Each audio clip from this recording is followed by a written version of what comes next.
Hi, this video is an in-depth comparison between the 2019 HP Omen 15 and the 2019 Acer Predator Helios 300. Each of these laptops gears towards a specific type of user, but at the same time both laptops have much in common, so the choice is not easy for everyone. If you don't wanna make a bad choice, you should definitely watch this video before you buy, because today we will compare the performance, thermals, quality, features, other configurations, and basically everything that will help you decide which one is better for you.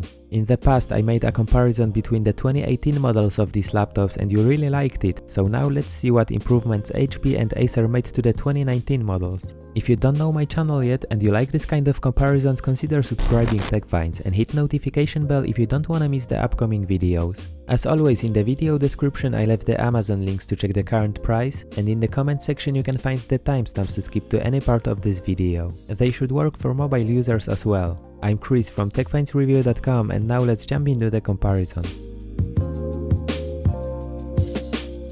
If it comes to design, both laptops definitely look like gaming devices, but I think that Omen looks cleaner. It's all black, without any colorful accents, and what is characteristic for Omen laptops is the X-shaped pattern on the lid. The logo is not backlit, this is only a silver, mirror-like material which looks great. Inside there's nothing fancy as well. All we can see is the black deck and a clean-looking keyboard with touchpad. The back looks awesome, but the hinge in the center makes the screen a little bit more flexy. The fingerprints show easily on the brushed metal surface, but I couldn't really capture it with my camera. However, it is easy to clean. The Predator has matte black lid with blue accents and a backlit logo in the middle. Inside there are a few blue accents on the touchpad and on some of the keys. The back of 2019 Predator looks awesome. I love the triangular exhaust with blue heatsinks inside. On the front of the laptop there is a nice silver trim and the keyboard is eye-catching thanks to white keystrokes. Despite the matte texture of the deck, the fingerprints show very easily, but they are easy to wipe away. The build quality is another thing to mention, and I think that Omen is the winner here. It feels more premium as it is all made of metal. The chassis was perfectly stiff and solid. I was surprised because you can usually find such top-end quality in over $2,000 laptops like Asus ROG Zephyrus or Razer Blade 15. The Predator has metal top panel and deck, but the bottom is made of plastic. The laptop still feels very solid and premium, but if I have to compare, the Omen was just better. Both laptops come with thin bezel display, and in both you can find a 720p webcam located properly on the top bezel. If it comes to dimensions, it's hard to say which one is more portable. The Predator is slightly thicker, but it has 0.6 cm less in depth.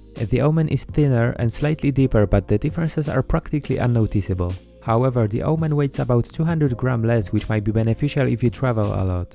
The keyboard in HP Omen 15 looks clean and it's pretty good. It's still the same keyboard as in the previous generation, so it has 1.5mm key travel, good spacing, it's comfortable to type on and easy to get used to. It has one dedicated key to open the Command Center app, but unfortunately there is no button for instant boosting the fan speed, and the arrow keys are pretty small. You have 4 zones of RGB, where the 4th zone includes only WSAD keys. The light is strong and vivid, but the black keys hide the light when you look at the keyboard at certain angles. There are also configurations of 2019 Omen with red keyboard only, so make sure that you buy the right one. The keyboard in Predator has 1.7mm key travel, good spacing and comfortably big arrow keys. You have also one dedicated key to open the Control Center app and one turbo button which improves the performance and sets the fans to max, more on that later. I liked using Predator's keyboard more, and I think that it's better and more practical than Omen's keyboard. The keys with white strokes look great, but the lighting is not as strong and vivid as in HP. However, you can see more light coming through the keys. You have 4 zones of lighting and few simple effects, so you can customize the keyboard a bit. But please note that the most popular $1,200 model with 1660 Ti comes with only blue keyboard lighting in the USA. The models with higher specs and some of 1660 Ti models come with RGB, so make sure that you buy the right one. If it comes to touchpads, it was more comfortable for me to use Omen's touchpad. It uses Elan drivers and it is surprisingly precise. I think that it looks more aesthetic, and I like that it has 2 dedicated buttons for left and right click. Predator uses Windows Precision drivers and it has bottom mechanism under the touchpad for left and right click. I had no complaints to the tracking, and since this is a Windows Precision, the gesture controls were good. As for the port selection, another point goes to the HP. Basically both laptops have the same I/O, with only difference that HP has SD card slot and USB-C with Thunderbolt 3, which is very nice to see in this price point. It's missing only security lock compared to Predator, but I think that it's not a big deal.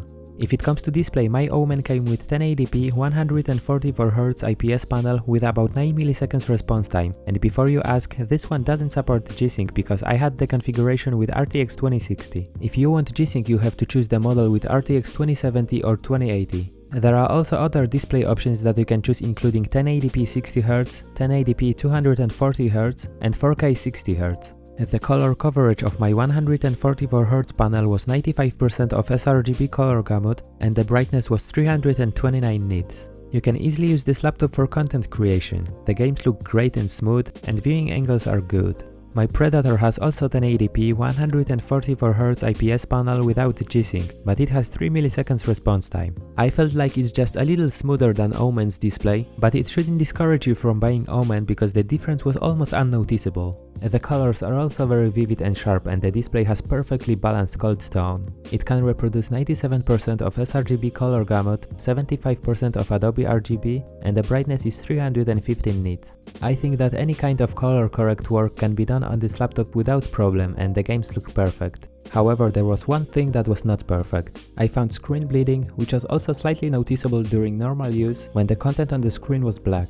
This may vary between laptops because of diversity in the production process. However, this is only a cosmetic issue which you might not even notice. On the other hand, Omen had a good quality display. During normal use, even with black screen, I couldn't see the backlight bleeding. However, the camera was able to capture a little bit of bleeding in the corners. Alright, so now you probably wonder how much these laptops may cost. Speaking of price, I prepared a list with available configurations and approximated prices of both laptops as for today, but please note that the prices may vary with time. So in the video description I left Amazon links for USA and other countries to find the configuration that suits you best and check the current price.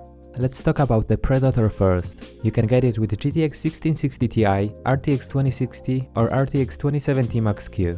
As a default, the 2019 Predator comes with 144Hz display, but I've heard about 60Hz models too, depending on the country. The most popular $1200 model is well known for the best price to performance ratio out there, and from time to time it goes on sale for $999 on Amazon. So stay tuned and don't forget to check the current price, especially in the Black Friday. The Omen has wider range of configurations, starting from budget models with GTX 1650 plus i5 processor and finishing on top-end RTX 2080 with i9. You have also 4 display options, but the G-Sync is only available with 240Hz and 144Hz one when you have at least the configuration with RTX 2070 or 2080. Worth mentioning is that for the 15-inch models, the RTX 2070 and 2080 are actually Max-Q, while the 17-inch models come with full power versions of these graphics cards. Speaking of 17-inch display, both laptops have their 17-inch versions, and here are the examples. What's interesting is that the HP Omen 17 is actually the cheapest laptop that I've seen with this GPU. For about $2,000 you can usually buy RTX 2070 laptop, so Omen is worth considering here. It looks like if you wanna squeeze the most FPS out of your dollar in lower price point, the Predator with 1660 Ti is the way to go. But on the other hand, Omen offers better value if it comes to high-end configurations. Alright, coming back to the review, let's talk about speakers. The Omen uses Bang & Olufsen audio and it sounds good. It can get loud without distortion and the sound is crispy and clear. There is some bass, but it's nowhere close to something like Asus Scar 3. The same applies to the Predator, but in my opinion it sounds better than Omen. It has noticeably more bass than many other devices and I was surprised how clear was the sound. On stock settings it had a lot of detail and depth, but if you want you can equalize it in Waves Max audio software. The performance comparison is probably the most exciting part of this review. I've got the Omen with RTX 2060 and the Predator has GTX 1660 Ti on board, but in this case the results were pretty similar. I pushed both laptops to the limits, so for testing purposes I set the performance mode in Omen for more CPU power and I enabled the maximum fan speed for better cooling. Unfortunately there is no any button for that, so you have to set it each time manually in the Omen's Command Center app. In Predator, the only thing you need to do is to click the turbo button, which instantly overclocks the GPU, increases the CPU power limit and sets the fans to max. Here is a quick preview of the game performance, but if you want to see more games tested, check out my gaming benchmark videos where I tested 20 games on each laptop. Links to the videos will be in the description. In general, the Predator was working on highest possible clock speed while keeping the temperatures respectively low, and that's why the performance it can deliver is so high. There was no sign of thermal or power limit throttling during my test, even though the laptop ran constantly on 56 Watt TDP, but in order to maintain such good results, this laptop gets really noisy, around 60 decibels. Also worth mentioning is that it comes undervolted by minus 0.125 volts from the factory, which helps to lower the temperatures. However, the Omen was working on highest possible clock speed as well, but in order to stay that way, it was doing really crazy things. It was the first time I've seen such crazy solution in a gaming laptop. When you enable the performance mode, the laptop dynamically allocates the power between CPU and GPU. In effect, you can see repeatable power limit throttling caused by those changes. Nonetheless, the processor ended up running from 47 to 51 watts for most of the time, which is still above specified by Intel 45 watts limit for this CPU. There is a warning saying that the performance mode might increase the heat level, and it did. You may be shocked now, but the average CPU temperature was 93 degrees Celsius with the average GPU temperature of 74 degrees. However, despite almost constant thermal throttling, the performance was not sacrificed at all. Seeing that, I was very curious what this laptop can do, so I made extensive tests on different settings and here are the results. I'm not going to talk about every test separately because you can see it already, but it looks like the most optimal settings for both good temperatures and performance was to set the performance mode and undervolt the CPU by minus 0.130 volts. In my case, it made the power limit to stay at the same constant level of 49 watts. The laptop could still reach the maximum possible clock speed, surprisingly low temperatures without thermal throttling, and practically the same good performance as with other settings that cause much more heat. The default mode limits the CPU power to 30 watts, and as you can see, I had only 3 FPS less in Watch Dogs 2 compared to the settings that I mentioned before. Since the noise and temperatures were much lower on default mode, it's worth considering when your game doesn't need the full power of CPU to reach the highest frame rate. For more casual users, but also for your convenience, I definitely recommend the Predator since you don't have to tweak anything to get the maximum performance and low temperatures. You only click the turbo button and you're ready to go. It's just easy like that. But if you wanna play with undervolting and have wider control over the power limit, then Omen is a good option too. Alright, enough about performance, now let's talk about upgradability and storage. I tested M.2 SSD speeds in both laptops and the Predator was faster in sequential read and write speeds, but the Omen was faster in 4K tests. If you will buy any of these laptops with only SSD, you will probably wanna add more storage, so if it comes to accessibility, I find the Predator easier to upgrade. You have to unscrew 10 screws to get access to your RAM, 2.5-inch hard drive and 2 M.2 PCIe slots. In Omen you have also 2 RAM slots, one 2.5-inch drive bay, but only one slot for M.2 PCIe drive. To get access to the components you have to unscrew 6 screws to take off the lid, but it was much easier to do it in Predator. If you worry about breaking something, I made a step-by-step detailed guide where I am showing you how to disassemble and upgrade each laptop. So if you're planning to add more RAM, swap out your hard drive or SSD, you can check it out. Links to the videos will be in the description. As for the battery, I managed to use the Predator for up to 6 hours when browsing the web and doing light productivity work. When gaming, battery died after 1.5 hours. The Omen was pretty far behind. It ran for up to 4.5 hours when light work and 1 hour and 10 minutes when gaming.